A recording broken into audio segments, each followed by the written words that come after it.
बाबू juice की दुकान, please Babu juice पिला दो ना। ठीक है, पी ले मेरी सास भी। ए भैया, जूस का गिलास क्या रुपया को है? जूस का गिलास 20 रुपया को है और 50 बारो है, 100 बारो है, 150 बारो है।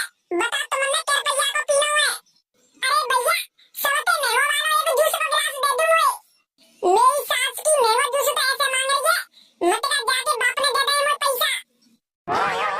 ले सबते मेवा वाला जूस हो गया। थैंक यू भैया, थैंक यू। मेरी सास की वो तो भैया ने हमसे कम से कम 200 रुपया को गिलास होगा जी, और मेरी जेब में 1